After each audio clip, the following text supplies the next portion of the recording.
Hello everyone, this is Sai Vamsi. Me, along with my team members, Parvati and Harshita, are here to talk on the paper Annotating Object Instances with a Polygon RNN. This paper was chosen as an honorable mention in CVPR 2017. During the course of the presentation, we are going to talk about introduction on image segmentation, motivation behind the need of instance image segmentation algorithm. Later, we move on to in-depth discussion of Polygon RNN model, and then we talk about Polygon RNN model as an annotation tool. We showcase the wide range of experiments performed and the results obtained. Finally, we conclude our presentation with the inferences we obtained after reading the paper. We'll start off with an introduction to certain terms. We all know that computer vision algorithms need high quality data. Deep learning algorithms hardly succeed to produce state-of-the-art results with insufficient or poor data, especially for image segmentation tasks. Sadly, human-labeled data often requires much more time than machines. Thus, it is important to have a tool or algorithm that can automatically generate rough segmentation and allow humans to adjust easily and precisely. So, what is image segmentation? The task of detecting each distinct object of interest appearing in an image is image instance segmentation. Instance segmentation is crucial in applications where multiple objects of the same category are to be tracked, especially in automation, mobile robotics, and medical image processing. This is one of the most challenging computer vision tasks. The reason because, for example, the image here is taken from the cityscapes dataset. If you take closer look, the image has many discrete object instances. And we also show a few examples like this. Here in this image, we can segment roads, sidewalks, and we can segment cars, trucks, buildings, and so on. If we consider it is in this way, the image might have more than 30 to 40 object instances on an average. To annotate each object instance manually that is present in the image is a very time consuming and expensive process. Suppose if you take an approximation of 25 seconds to annotate each object instance, it is estimated that it requires more than 500 hours to annotate around 3200 images that are present in the cityscape dataset.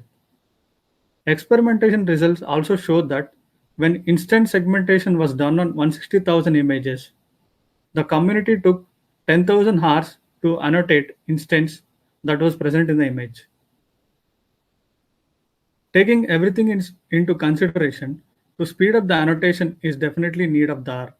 In the future, to build the next generation of large-scale instant segmentation datasets, the annotation process has to be faster. So, this paper deals with a novel method to tackle the instant segmentation problem pertaining specifically to the field of autonomous driving, but shown to generalize well in other fields such as medical image processing. In general, most of the current methods treat segmentation as a pixel labeling problem, but here the author considered the polygon prediction task. This method requires users to provide the bounding box around the target object first. Then, Polygon RNN automatically generates the first draft segmentation. The semi-automatic process is embodied in that manual labeling can intervene in the automatic labeling process of the system at any time. The main reason for choosing the polygon as an annotation instead of pixel labeling is irregular shapes such as pedestrians or bikes in a street scene require a more precise tool than an unbounding box. Polygon annotation is a useful technique for autonomous driving as it allows annotators to define the sides of a road, sidewalks, define objects that are abstracted, and more. In many cases, datasets with polygon annotation are the best way to ensure pixel perfect precision. In the image here, the 5 vertex polygons represent the same image area as 200 pixels. This is a sparse representation which can be done quicker. The exciting thing about the model is it accepts the user modifications. This polygon RNN model is broadly divided into two categories. A modified VGG architecture for capturing semantic information, a two-layer convolutional LSTM for generating the vertices of the polygon. More details about the model and architecture will be explained by Harshita in the following slides. Polygon RNN model. Yes, the main aim of the model is to create an efficient annotation tool for labeling object instances with polygons. If you take a look into this image, the user provides the bounding box around the object. Here just we have to make sure that the object instance is at center of the bounding box, and this will be the input to the polygon RNN model. And the model predicts the closed polygon with a sequence of vertices that outlining the object using the recurrent neural network. It is like the model takes the input and image ground and sequentially produces the vertices of the polygon that outlining the object. If you look into the architecture, here the first we will extract some features from the bounding box. This is the image crop from the main image. This needs to be fed into the architecture. Here we are feeding it to the BGG60 convolutional neural network, which is a pre-trained ImageNet. Here they modified accordingly to serve the purpose of our task. Like they removed the fully connected layers here, as well as the last maximum pooling layer, and the output of the modified network has a downsampling factor of 16. Here they also use some skip connections which fuse together for the features that coming from the different levels in CNN. The image that is feeding into the CNN is pre-shrunk, and it will be passing through two pooling layers and two convolutional layers. Since the feature extracted after each operation are to be preserved and fused, so at each of these four steps, which are like two convolutional and two pooling layers, the idea is to have a tensor with a common width of 512. So suppose at the output tensor at pool 2, it will be convolved with 4 filters, and output tensor at pool 3, it is convolved with 2 filters.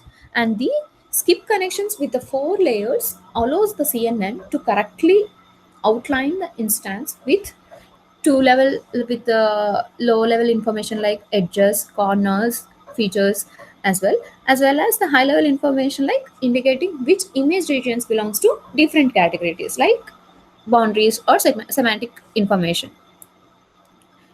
Finally, a 3 into 3 convolution is applied along with ReLU, and it results into a 28 cross 28 cross 128 tensor, which contains the semantic information of the image frame that passed through the layers. And this will be taken as an input and feed into the RNN model. Here, the RNN is employed to capture information about the previous vertices in the time series. Suppose if you take an object, suppose consider any as a starting point, the polygon should be formed like this, like my cursor is pointing here. It should be in this way. So, in order to get in order to capture information about the previous vertices in time series, here we used the convolutional LSTM as a decoder, which is a type of RNN. The convolutional LSTM allows preservation of the spatial information in 2D that received from the convolutional neural network and reduces the number of parameters that compared to the fully connected RNN. Which means like in our model, convolutional LSTM is preferred than that of the fully connected layer because of the reduced number of parameters, which will give the output of vertex at each time step. The polygon is modeled within 3 cross 3 and 16 channels with outputting a vertex at each time step. And thus from the CNN, the input will be feeding into the RNN with the 4 major features.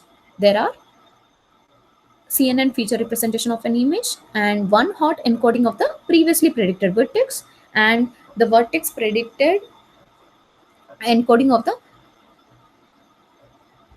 uh, one is CNN feature representation of an image. The another one is hot encoding of the previously predicted vertex and the vertex predicted from the 2 time steps ago.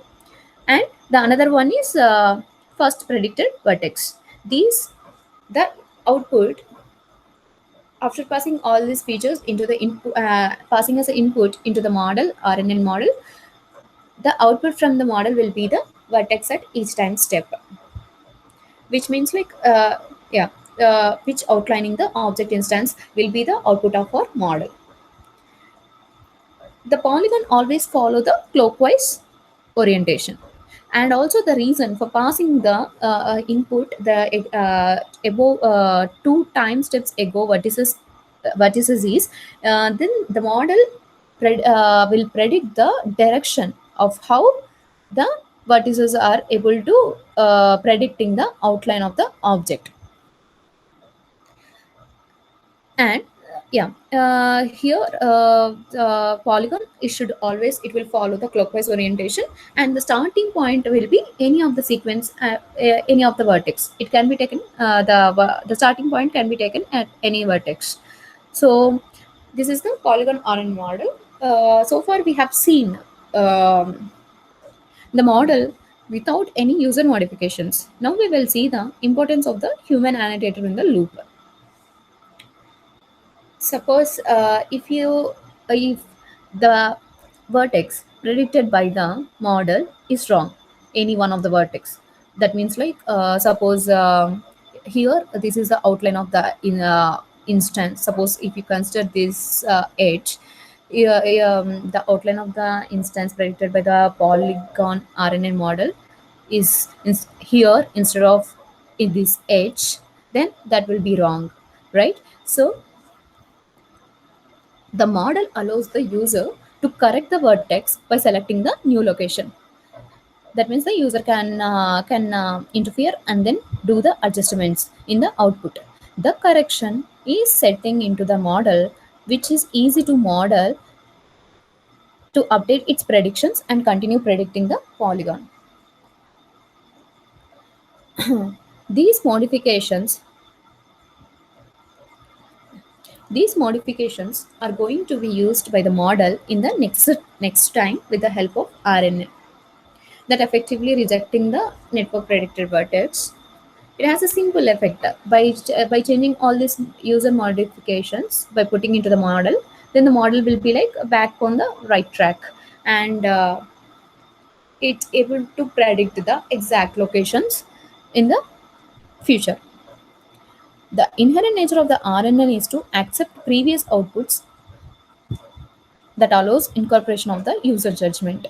In addition, the role of the human annotator it also serves to evaluate quantitatively that suggested approach both in terms of accuracy as well as a tracing time. The Cityscapes dataset was used to obtain a number of validation images segmented by the human. At the end, it achieves a remarkable performance in terms of tracing time in comparison with all the available benchmarks. And also, the approach showed that the model speeds up the annotation process by a factor of 4.7 across all the classes in the Cityscapes dataset. And experiments and results will be showing next. Over to Parvati.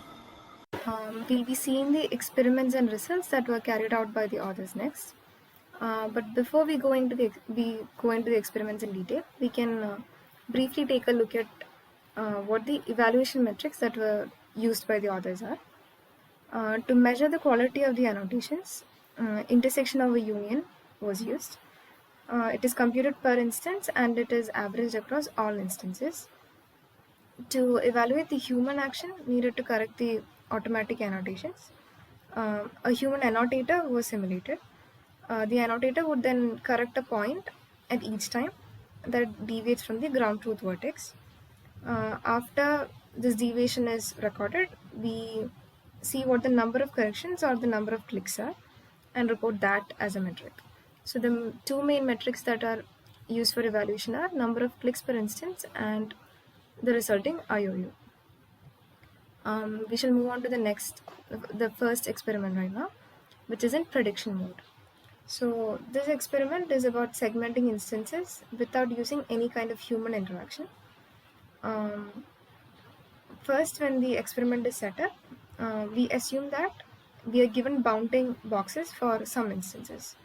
For each of these instances, we'll be generating a segmentation without using any human or user interaction.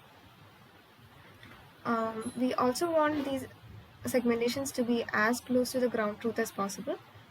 To compare the performances of various models, the authors have computed IOU of the model compared to the ground truth annotation. And this IOU has been calculated for 8 instance categories in the Cityscape dataset. That is what is shown in the table right now. Suppose there is an instance car. First, a square would be drawn over it, and that will be considered as a segmentation mask. The square would then act as a simple polygon and the baseline for the model. The polygon RNN model would then generate more finer outlines using more complex polygons. The table that is shown right now, we can see the IOU metric for each category for various models. So one thing that needs to be noted is that higher the IOU, the closer would be the prediction to the ground truth annotation. So if we can check the table, we can see that there's a comparison that is done between various models. The deep mask model that is shown over here, it produces pixel-wise instant segmentations. There's a sharp mask model as well. This one, that is an improved version of the deep mask model, but it operates at a higher resolution. So we can see that the polygon RNN model has performed much better than both of these models. We can also see that there's like a 1% improvement in the mean IOU as well. Also, one thing to note is that all these results are fully automatic. There has been no human interaction, no user annotations or corrections that are done in this particular experiment. In the next experiment, which is the annotation mode, we measure the performance of the model when there's a human annotator who is correcting the vertices. One of the flexibility that the authors have added to this model is the ability for a human annotator to correct the vertices. To simulate the user corrections, the first step is to assume that there are bounding boxes that will be given for each of the instances. So one vertex is predicted at a time. Each of these predictions will be then aligned with the ground truth vertex. At each RNN time step, a human annotator can step in and correct the vertex if they feel that it is misplaced.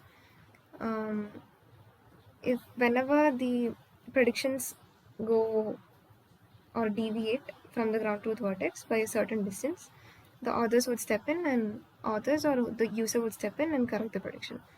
So the distance between the ground truth vertex and the prediction vertex is measured in a metric called chessboard metric. The corrected predictions are then compared using certain distance thresholds as well. The corrections are then fed back into the model, which is going to combine and continue the prediction and will take us much closer to the complete annotation. The table that has been shown right now, it shows the average number of clicks or corrections that are needed for every instance across all the classes. Resulting IOU is also given. Again, this was done in the Cityscape dataset. Another experiment that was carried out was to see how well the model would fare with an actual human annotator. How much is the human agreement that can come through this model. So what the authors did was that they hired a a professional annotator and asked him to label 101 instances, a small subset of the Cityscape dataset. These annotations were then compared to the ground truth, and it was found that the human agreement value was about 78% of the IOU. And the average number of clicks that were needed was 33.6 per instance. The model presented in the paper, without any kind of human interaction, already has an IOU of about 73.3 as shown over here. But the previous human agreement value was 78%, so it has not quite achieved that yet.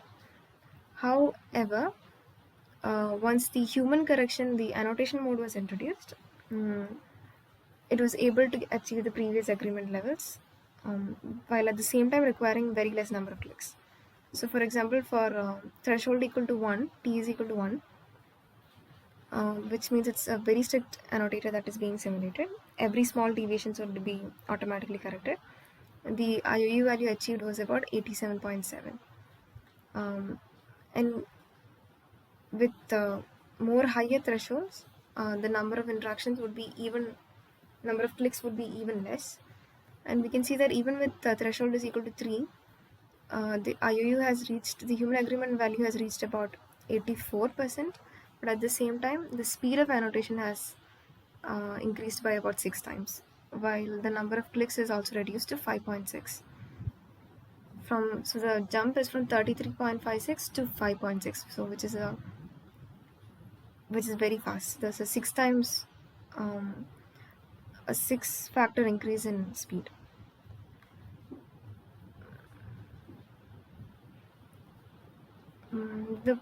We shall conclude the presentation right now. The paper presented a powerful generic annotation tool for modeling complex annotations using simple polygons. The authors have also presented significant improvement in annotation time. The human labeling effort was reduced very much. Even with automatic annotation, the polygon RNN method sped up the whole process by about 4.74 factor. The flexibility of taking corrections from a human annotator also helped in increasing the IOU. Another advantage of the model was that it uses VGG16 architecture compared to SharpMask, which is another annotator, which uses a 50-layer ResNet. This method is much more efficient. One critique that we saw for the paper was that the training time was increased because a CNN was introduced to train and receive the first vertex of the polygon. So elimination of this additional CNN can be looked into as an enhancement in the future. So that concludes our presentation. Thank you for listening.